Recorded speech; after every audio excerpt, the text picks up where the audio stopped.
La spillatura, che è l'evento della spillatura che facciamo oggi, è una rieducazione della tradizione che praticamente una volta tutti i produttori, che praticamente erano tutte le famiglie di questa zona che producevano il torchiato, si radunavano il 2 agosto, festa di Omi. C'era il primo confronto praticamente della nuova nata,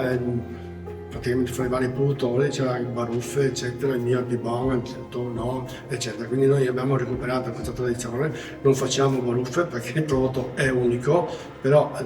da questo momento in poi si ha l'opportunità di praticamente accompagnare l'evoluzione di questo prodotto da un vino giovane a un prodotto finito fra 5-6 anni. Non è facile avvicinare i giovani perché qua si tratta di lavoro, passione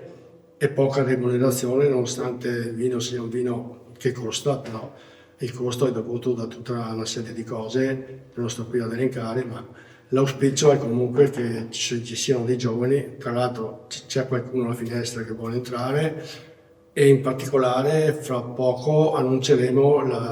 l'entrata di un nuovo socio che sarà un evento praticamente da 12 anni a questa parte. Come partner abbiamo appunto la Banca per Alpi di San Biagio che ci assiste, ci dà sempre una mano con dei contributi per continuare la nostra attività, e colgo l'occasione appunto di ringraziare in primis il Presidente e colgo l'occasione anche per salutare e ringraziare Rossella che ha organizzato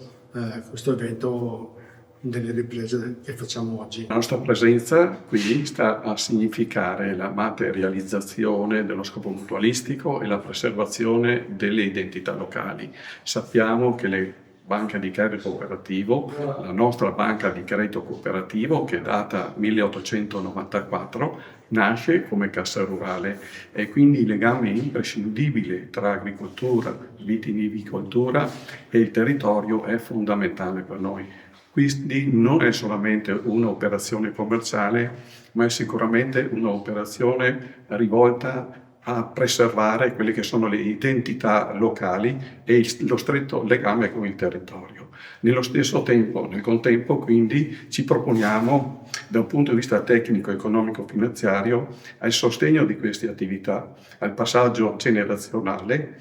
e nello stesso tempo un legame tra generazioni, quindi passato, presente e futuro, e quindi ci proponiamo appunto di preservare questa nobile attività anche per le generazioni future.